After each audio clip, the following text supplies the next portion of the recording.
Caía a tarde feito um viaduto e um bêbado trajando luto me lembrou Carlitos, a lua, tal qual a dona do bordel, pedia a cada estrela fria um brilho de... Bom, queria dizer o seguinte, que a nossa parceria com o CEDEM não é de hoje. Ela teve início em 2010 com o projeto Resistir é Preciso. Naquela ocasião, na verdade, eu descobri a CEDEM, eu não conhecia, e tive contato com um importantíssimo trabalho desenvolvido por eles, na guarda e organização dos fatos da nossa história recente. Estamos muito felizes, realmente, de poder colaborar com esse acervo. Mais um material sobre a nossa história. As fotos e documentos que hoje eu confio ao CEDEM contêm, ao lado de lembranças pessoais, tudo que foi publicado desde o assassinato do Vlado, incluindo os documentos sobre o processo em que eu e meus filhos, Ivo e André, impetramos contra a União, responsabilizando-a pela prisão, tortura e morte do Vlado. A morte do Vlado, bem como a luta pelo reconhecimento oficial das reais circunstâncias em que ocorreu, pertence à história do Brasil e constitui um marco de maior importância por marcar o início da vitória sobre a ditadura e também a odisseia que se seguiu em busca do restabelecimento da verdade sobre a morte do Vlado. Essa batalha em busca da verdade completou quase 4 décadas e ainda não terminou. Em 2013, com o apoio da Comissão Nacional da Verdade, conseguimos finalmente um atestado de óbito verídico, que certifica que a morte do Vlado decorreu de lesões e maus tratos sofridos no DOI-CODE, em São Paulo, e não de suicídio, como sugeriu o documento emitido pela ditadura.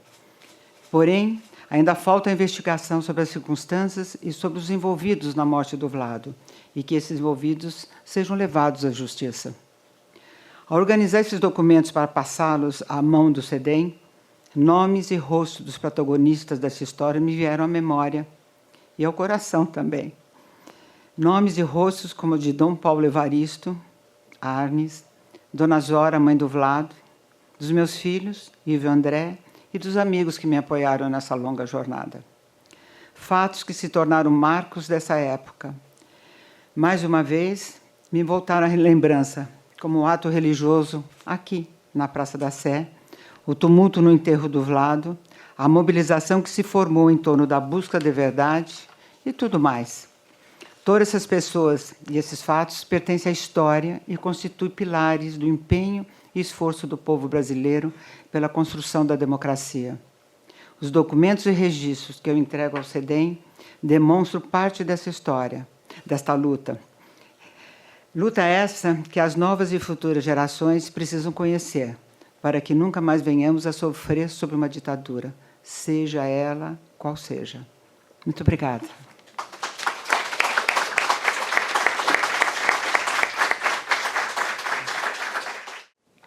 Agradeço a presença de todos vocês nessa solenidade de doação ao Unesp, por parte de Clarice Herzog e de seus filhos, de um acervo que documenta a construção de uma farsa e o posterior revelar da verdade. O próximo 25 de outubro de 2015 marca os 40 anos do assassinato do jornalista Vladimir Herzog.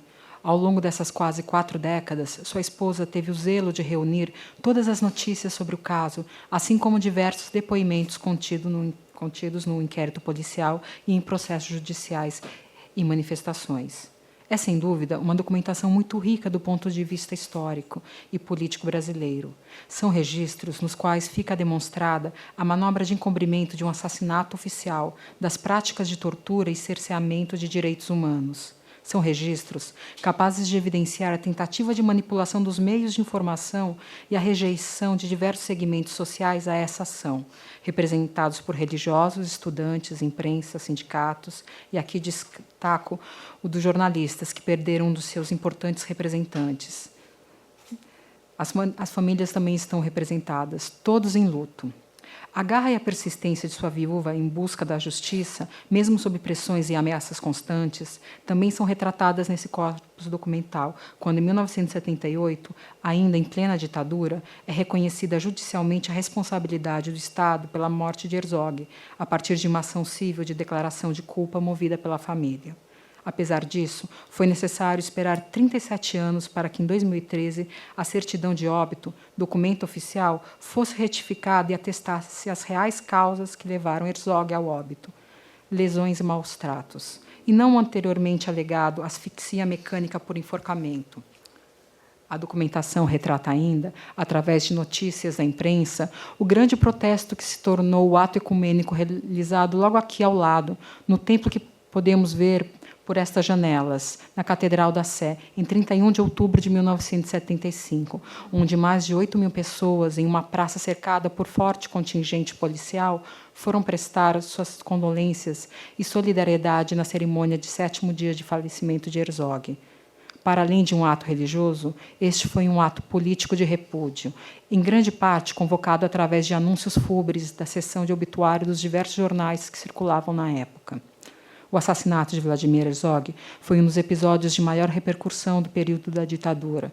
As circunstâncias sobre o qual ocorreu e o descrédito da tentativa de sua ocultação, que, ao lado da morte do operário Manuel Fiel Filho, sob circunstâncias similares de tortura e ocultação, apenas 3 meses depois, em janeiro de 1976, acarretaram no enfraquecimento do sistema de repressão em vigor no país.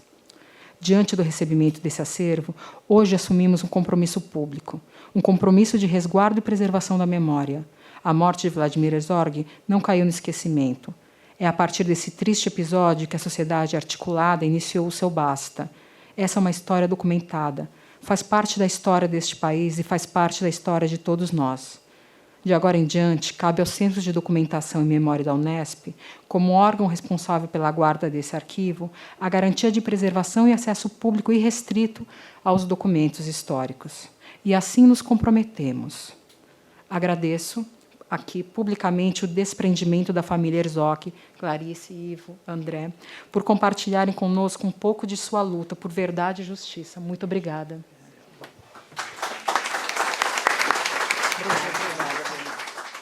Por gentileza, uma salva de palmas para esse momento histórico que estamos vivendo na Universidade Estadual Paulista.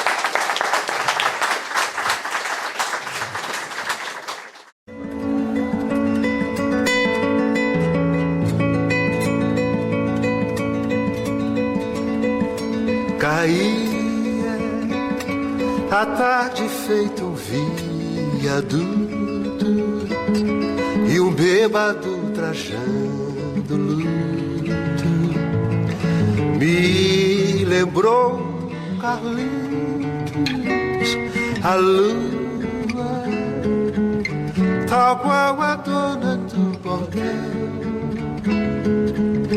pedia a cada estrela fria um brilho de aluguel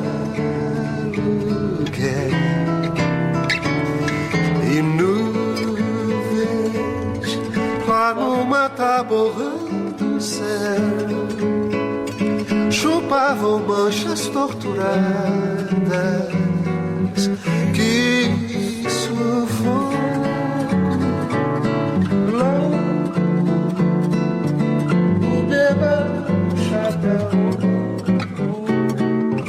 fazia reverências mil pra noite do Brasil, meu Brasil, que sonha com a volta do irmão do envio.